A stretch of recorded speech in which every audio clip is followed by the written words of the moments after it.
Ouch! Good evening, ladies and gentlemen. This is the Clay Knives welcoming you back to another episode of Let's Play Sanitarium. Perhaps with a bit more of that old morbid enthusiasm tonight. I saw Star Trek Into Darkness today, and we are going to talk about that as I try to These pipes, figure out this they water must control puzzle.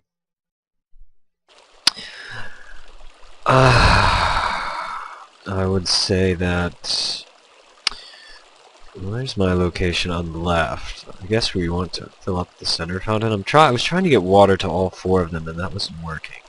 The center fountain is the circle. So maybe I just have to get all the water to here.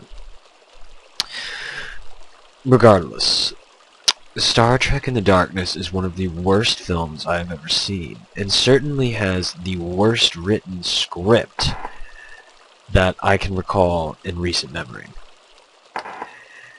The movie absolutely refuses to make any sense, and I am shocked that the script they went with was the script they went with. My impressions of the movie are that nobody wanted to make it. It took them 5 years, $190 million to make it, and everyone looks so much older, and we're still supposed to believe that they haven't gotten their first mission yet. And the movie refuses to give the audience any credit whatsoever. It's an example of this is in the opening scenes of the movie, where they basically redo the first part of the movie. Kirk loses the ship, Christopher Pike has a talk with him in a bar, and then Christopher Pike is killed, taken out of commission, and Kirk gets the ship back. They just redo the entire first half of the first Star Trek movie from 2009. And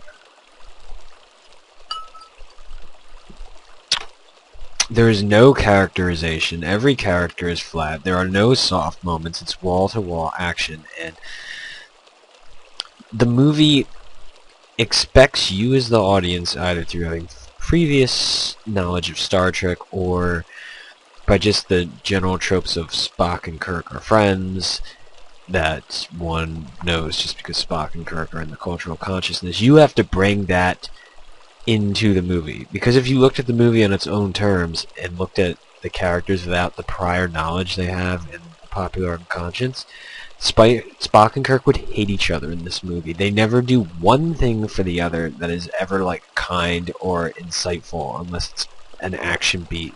There's only one conversation there about the morality of execution without trial that somewhat touches on original Trek, but beyond that, there is nothing. These characters would detest themselves and each other, and oh, well, because Simon Pegg's funny, we have to have Scotty do fucking everything in this movie, and Chekhov, well, Chekhov's not a very popular acting. He's this kid who's balding, and they're trying to cover it up, so let's have Chekhov do nothing but run around screaming and mispronouncing vessels, even though it's the 23rd century. And that was another thing I didn't like, was part of the Trek ethos is the language they used. And that's completely changed around. And that's something that wouldn't be changed from the time displacement of the first movie. Everyone talks like the early 21st century. It's all ass and son of a bitch. Nobody says engage once. Not once. It's always punch it or pull the trigger. It's ridiculous, and it's so fucking dumb. And I understand what they were trying to do with that, where Starfleet has become more militaristic. After Vulcan was destroyed, they're not going to be pussyfooting around with the Klingons. And that way, the egalitarian society of the original Star Trek, where everyone is pulling together for the peace, has been replaced with something more like our society today, where you have a disaffected populace basically being run by a military bureaucracy which believes it's the best thing to do because they're not going to get caught like Vulcan was, destroyed. And that may explain some of the childlike behavior of our protagonists, because they don't have any real power or say in the society, I feel, which I feel is how most of us feel these days. But that's completely uprooted by the movie, because Kirk gets demoted. First of all, Kirk violates the Prime Directive, in an incredibly stupid way, in a gorgeously shot sequence that is just so many contrivances, and all the danger in this movie is contrived. Why do they have to lower Spock in the volcano? Why? Why? Why is Starfleet... Why does the Enterprise have to be under the ocean? Why? It certainly doesn't make any sense why something like that would be necessary. But you know, we're just we're gonna put it in there anyway because Starfleet, because it has to be in the ocean. It has to be in the ocean. Why? It doesn't make any sense. Why it couldn't have been done for orbit? And another thing, the tech is completely inconsistent. There's a sequence where, spoiler alert, it's fucking Khan, and played by Benedict Cumberbatch, and I'm sorry, I think he's awful. I think he's awful. He just minces every line and just plays Khan like some swarmy second-rate Hannibal Lecter. And they were going to get Benicio del Toro for that role, and I think what happened is Benicio read the script and realized it sucked. And this from a man who did Skyfall, which was a horrendous movie. So Khan does this. He has this teleportation technology that teleports him from Earth all the way to the Klingon homeworld Kronos, which is in another quadrant. It's on the other end of the of several solar systems, and he just does it. He just does it. And so this technology exists. We can beam anywhere. But for the rest of the movie, there's problems with the transporter. But only when it serves the plot. And it's always, we can't beam them up, but we can beam you down. Why? Magnetic interference. It doesn't even have the good techno babble. Could they not have said there were quadratronic flux and the neuron particle accelerator that was interfering with the radiation in the ionosphere because we were leaking carbon emissions? Could they have just pulled something out? No. It's magnetic flux, or there's too much debris. Oh, a man can beam himself across fucking star systems from Earth to Kronos through planets and stars, but oh, there's too much metal debris. We can't beam them. We can beam you to there, but we can't bring you back. Well, how am I going to get back? Isn't it kind of pointless? Yeah, well, we didn't think about that when we were writing. This script has Damon Lindelof's hands all over it. Like, this guy is a hack studio writer. I'm convinced of it. This is the guy who, when a studio looks at a sci-fi movie like Prometheus or like Star Trek, and they have their notes, and the original writers are resisting, they're saying, no, you just want us to put this stuff in to appeal to the cash crowd. But it's going to ruin the script. And they're saying, and the producers are saying, well, we want to make money. And the screenwriters are saying, well, we want to make money too, but to do that, the franchise has to survive. And if you keep fucking with the script and putting in fan servicey moments and callbacks and don't have an original story, people will come and see this one, but they are not going to see the next one, particularly if you take 5 fucking years to make a sequel. Alright, that's fine. We'll bring in Damon Lindelof as a co-writer. He fucked up Prometheus, and he's fucked up this movie. This guy, he just takes studio notes and puts them in the script. And this guy's a huge fan of the Red Letter Media website. He got the Phantom Menace review a lot of press by talking about it on his Twitter, and I'm thinking, don't you realize they're talking about you? You're a horrible writer. You're a fucking hack. So, anyway, the plot of this movie. Just wrap your mind ahead around how stupid this is.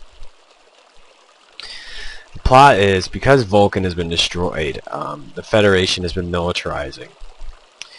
The Federation military is apparently controlled by one man, Admiral Marcus, and answers to no civilian board or other Starfleet officers. Apparently it's one guy. And he is... Because Vulcan was destroyed, they're conducting a lot of extra patrols. They're looking around, trying to locate anything they can use against the Klingons, any worlds they've taken, and they find Khan in the Botany Bay. Which doesn't make any sense, because Kirk found him on a 5-year mission in deep space. And...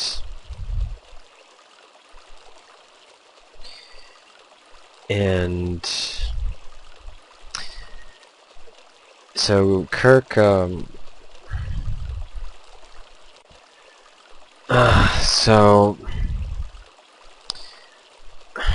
let me take a moment to focus on this water puzzle. I got it halfway there. What are we missing here? Is this from my multi-time? I guess we've got to get all the water going down to this third one without any deviations. And the water is coming from 3 sources? Yes, there's 4 sources. There's water coming from there. Alright. Okay.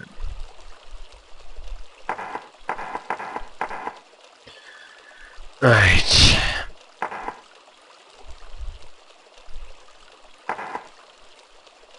Now water going from there down to here,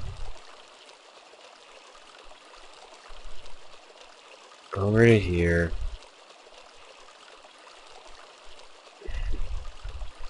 Oh, we're close. We're very close. Okay. Now we got water coming down here. There can't be any wasted water. Goes down here, goes down here, goes down here, goes down here. This water continues, goes up here, up here. This water is wasted.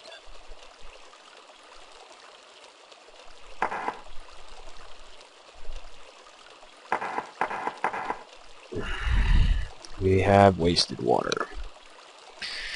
Alright, this water's going down here.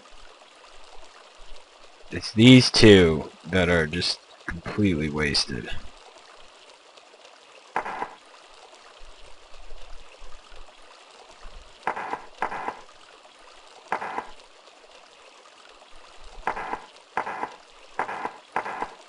Let's just click on random shit so we get it.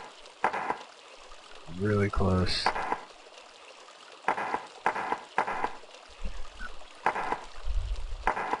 We got it. Not sure how, but we did. Okay.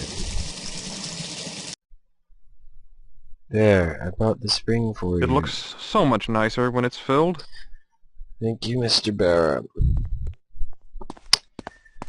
I'll tell you about the plot of Star Trek in a second. The reflection is moving. What? Can we talk to it? I guess, but let's talk to our friend, the crazy lady, here real quick. So we're all mad. It's fixed. I fixed your fountain. Has your friend returned? Oh, yes. I'm so happy. Crag has returned. Can't you see him? Isn't he glorious? Yes, very much so. Well, let's talk to the pool. I wish I understood. My spirit has been so dry. I do not know you, sir, but I thank you. What is your greatest wish? I wish that I could see my sister again.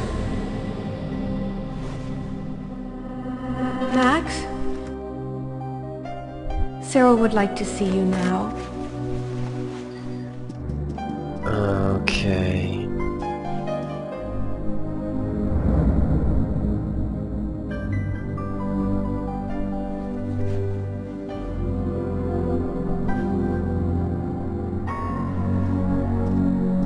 Hey Squirt, feeling any better? I don't think I can go to the circus this year.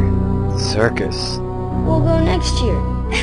Can you do me a favor, Max? Dolly, the one Dad won me the last year at the circus. At the circus? Mr. Clown, could you get it for me in the toy box? Oh yeah, sure. I don't remember what any of the flashbacks were from Where is it? Abandoned Innocence. Where is it? I can't find it, Sarah. I can't find it.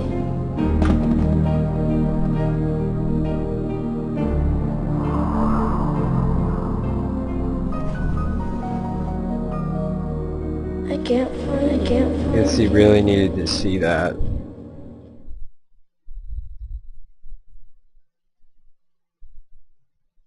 The Circus of Fools.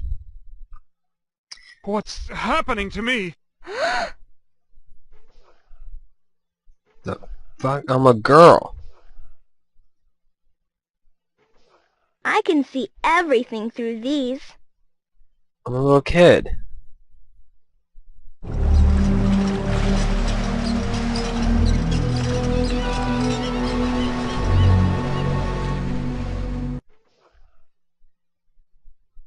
Yuck. Yuck. Okay.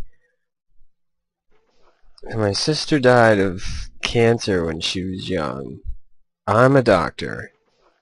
I was married.